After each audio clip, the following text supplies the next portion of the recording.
Okay, hello. Welcome to Women Working Faith. My name is Sylvia Johnson, and today I'm going to be doing a Sunday School Lesson review for Sunday, July 23rd. And the topic for this week's lesson is fasting and praying. Our Bible basis is Ezra, the 8th chapter, the 21st through the 23rd verse. Our Bible truth: as people journey through life, they pause to assess their strengths and weaknesses for reaching their destinations. And our memory verse: so we fasted and besought our God for this, and he was entreated of us. And that is Ezra, the 8th chapter, the 23rd verse, and that's the King James Version. So hello again, welcome. And surprise, this week's lesson is only 3 Bible verses, but it is still plenty to cover because it's, they're all good topics, but fasting and praying is a very important topic. So we will start by giving a little brief review. We've been in the book of Ezra for the last couple of weeks, and we are looking at the children of Israel coming out of exile, returning back to Jerusalem, into the promised land. And in this week's lesson, Ezra is introduced, even though the book is called Ezra. This is where we see Ezra and his genealogy introduced in the chapter before. I think it's in chapter 7. We see the genealogy of Ezra introduced and who he is and his background and how he came to be leading this group to Jerusalem. And so here is a man who is a scribe who has spent his life in the study and learning of the law and the word. And now he is called to lead some of his people back home. And he is given the opportunity to do so by the king. And so he's happy to go, right? Which brings us to this point where they are camped out in the lesson. Prior to leaving, they're camped out. And he realizes, we got to figure out how we're going to get there. Not just how we're going to get there, but the journey that they were going to take is pretty far. I think my commentary in my Bible says the route they took was about 900 miles. And he had a couple thousand people with him. And it was a dangerous, treacherous journey. And you have to remember, this is a caravan traveling probably by slow-paced animal and foot. And so he's in a position because he has bragged. Well, you know what? We'll get right into the lesson. That's where the lesson picks up. So the lesson picks up in the 21st verse, and it says, then I proclaimed a fast there at the river of Ahava, that we might afflict ourselves before our God, to seek of him a right way for us and for our little ones and for all our substance. And so we're just going to break that down. He proclaims a fast. So he proclaims with everyone there that we're going to stop what we're doing before we get out of Dodge, and we're going to take some time and give up eating and settle ourselves. And he says afflict, and the word afflict, it means to lower, humble yourself, to bring trouble on yourself. And you know, if you've ever skipped a meal and you weren't used to skipping meals, you felt it. But fasting is not just starving oneself. There's a purpose behind it. And so what's the purpose for Ezra? He's looking for something. And it says that they are seeking of him, seeking of God, right? And so he needs a solution, and he knows who has the answer, but he has to reach God. And a lot of times in fasting, people think, you know, if I don't eat for 3 weeks, God will give me all the answers. Or if I don't eat for, 3 weeks, God will give me what I want. Or if that's not how it works. Fasting is about afflicting the flesh, bringing down the flesh, because we are of flesh. And it is our flesh that gets us into trouble, right? It's our flesh that drives our impulses. It's our flesh that drives our rationalizing.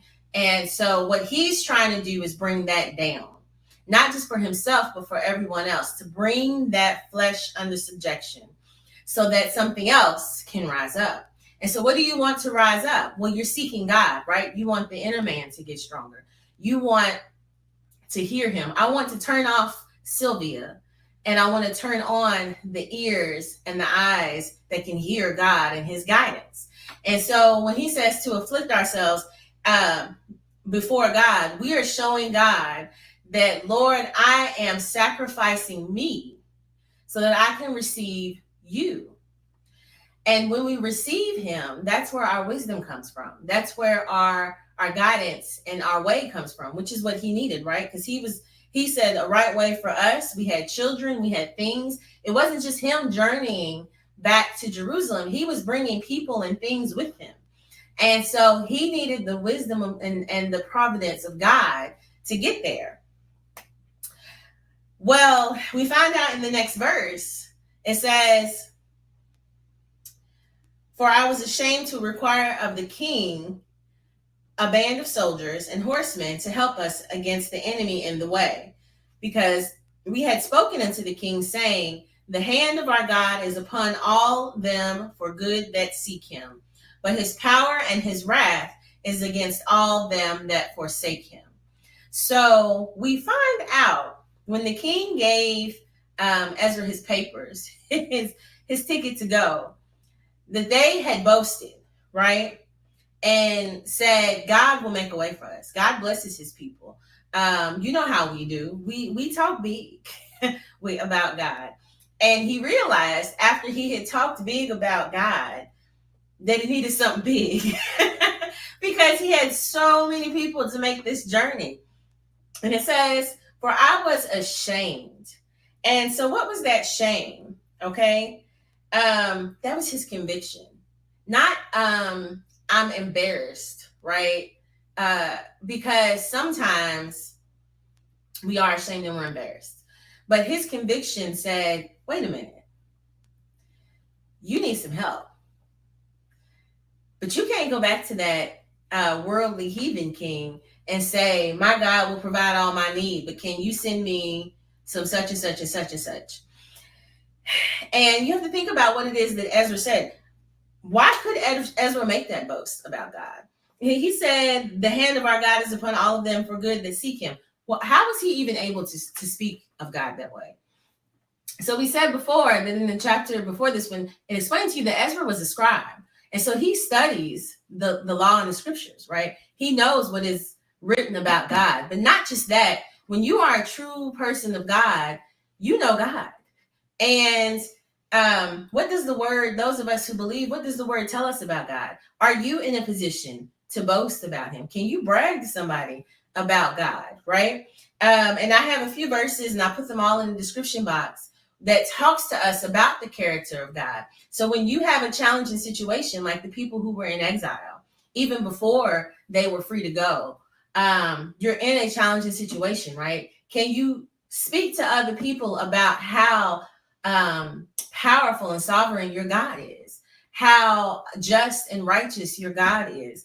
And so, a couple of scriptures that I wrote, how do I know who God is, right? Exodus 34, 5 and 7, God tells you in this scripture who he is. And so in that verse, again, the children of Israel had done some wrong. They had made the golden calf and did all, they just did not do right. After they had promised God they would follow and obey him and not worship any other gods, then they made another God. And so he was angry, but he forgave them. And he comes past Moses. And as he comes past Moses, he's telling Moses who he is. And it says in the 34th chapter of Exodus, the 5th verse, and the Lord descended in the cloud and stood with him there and proclaimed the name of the Lord. And the Lord passed by before him and proclaimed, the Lord God, merciful and gracious, long-suffering and abundant in goodness and truth, keeping mercy for thousands, forgiving iniquity and transgression and sin, and that will by no means clear the guilty, visiting the iniquity of the fathers upon the children and upon the children's children until the 3rd and 4th generations. And so God said that, okay? This is his introduction of himself. Isn't that a lot like what Ezra just said, right? And then I'm not going to read all of them, but I think in Psalm 34, we'll do that one. It says in the 15th verse, the eyes of the Lord are upon the righteous, and his ears are open unto their cry. The face of the Lord is against them that do evil, to cut off the remembrance of them from the earth. And then down at the 22nd verse, it says, the Lord redeemeth the soul of his servants, and none of them that trust in him shall be desolate. So go through in my description box some of those verses and see what you know about the character of God. And if you can, with confidence, boast about him to people, even when you're in need or in a position of humility or in a position of suffering like they were in exile. And so Ezra realizes that he needs some help getting from exile to home, but he's also thinking his conviction rises up, right? That's why he had to think about backtracking on his word. My conviction rose up and said, wait a minute, I can't go back to this heathen king who I told my God was sovereign over everybody, including him, and say, can you help me? That would diminish the value of the witness that I gave about my God. And so we have to remember that sometimes our witness minimizes what we said about God, what our testimony was. And it's not that you can't ever ask for help, but think about what you're doing and what it does. Our purpose is to be a witness. Our purpose is to make his name known in the earth. And so when I tell people that God can keep me from this and stop me from that and bless me with this, I'm not just bragging to make it seem like I'm better than anyone else. I'm telling you about what the power of God is and what he can do for his people. And you might want to be at his people someday. And so I have to watch my behavior to make sure it doesn't contradict my witness. And so this was the position that Ezra was in, which is why he stopped everyone and said, wait a minute, we got to seek God, because I've already testified that God will,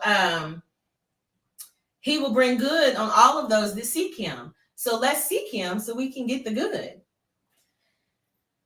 Making sure I hit everything. And so when you're in a decision-making space, are you trusting yourself or are you trusting God? And that's why the fasting is important, because we have to lower ourselves.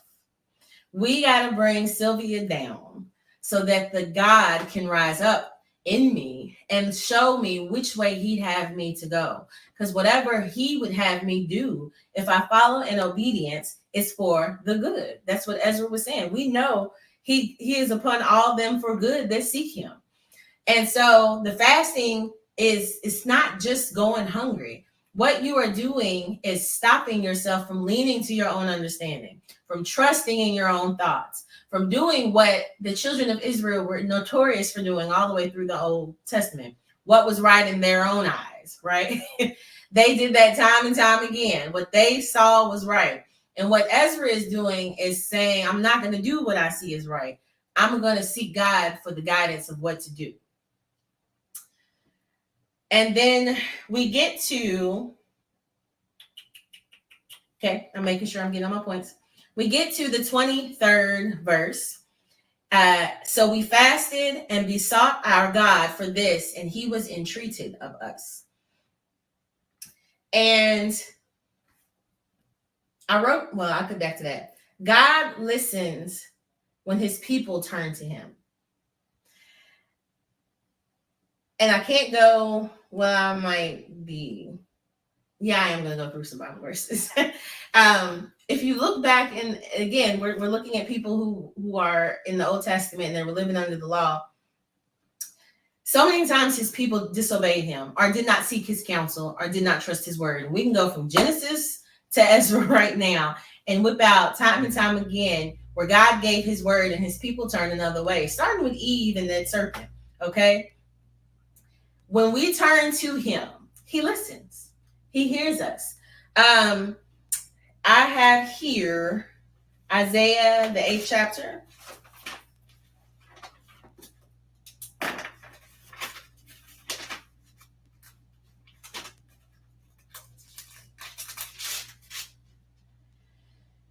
And this is the 8th chapter, the 19th verse. And when they shall say unto you, seek unto them that have familiar spirits, and unto wizards that peep and that mutter. Should not a people seek unto their God for the living to the dead? And this was a rhetorical question posed by God, speaking through the prophet. When they say to you, go consult the stones, go read the stars, go check your horoscope, go burn some incense and sage, go play your Ouija board, go ask the mediums you see on TV trying to talk to the spirits and the ancestors and the whatever. When they tell you to look after that, shouldn't you turn to your God? And it goes back to us, and that's why I asked the question, and we all ought to study that. Do you know your God? Do you know who he is? Do you know what he does? Do you know his heart the way you should? Because he has given that information to us, and then he has proven it in his actions. But when you start seeking help from all these other places, when you go ask Betty, when you go talk to Todd, when you go talk to Andre, and you hitting from person to person, from belief to belief, from place to place, shouldn't you turn to your God? Shouldn't you ask the one who is able to deliver you, the one who created the heavens and the earth, the one who set the stars? And why are you talking to the stars? He put the stars up there. And so we have to believe who God is. We need to know him. And if we know him, then we can be like Ezra and speak boldly about him. And then we can cash that check. When you speak about God in truth, when you know him for real, you can say things and expect them to happen, not because you're bragging or boasting and you're so high and mighty and arrogant, but because it's true. And then another verse, I don't know if I put this one in the comment section.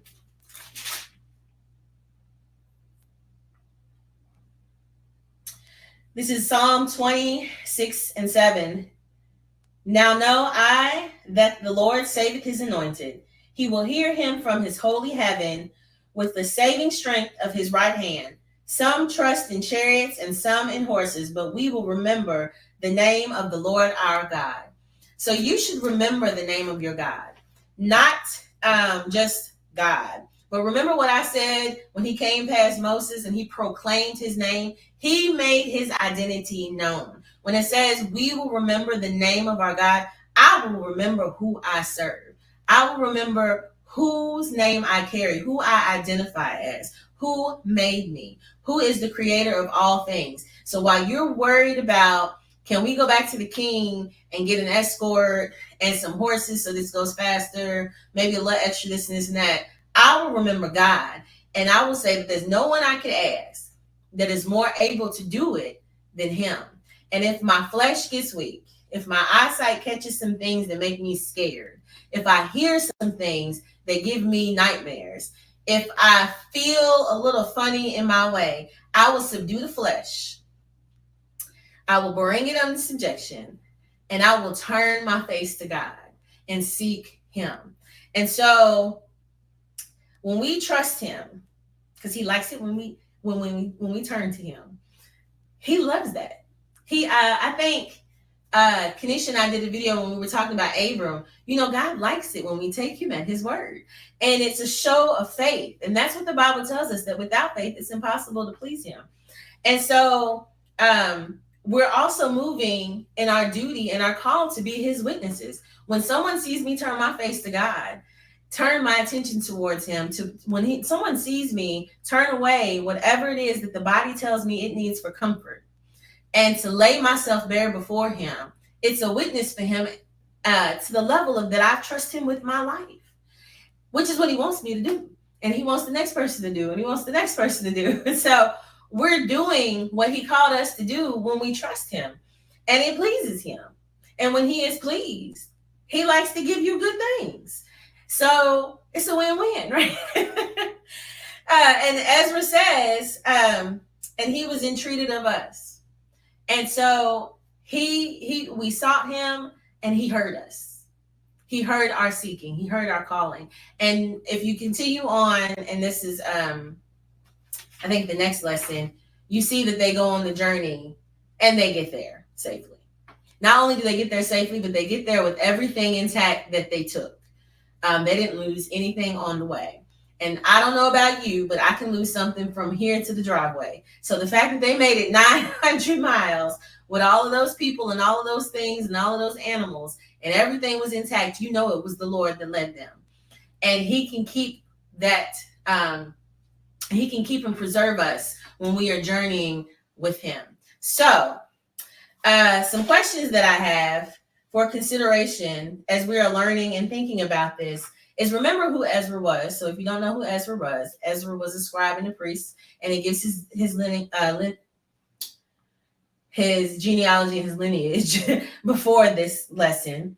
And then an important question for you to ask yourself is, why did Ezra fast? And what is fasting? The next time you get ready to turn down your plate, and by all means, people fast for different reasons.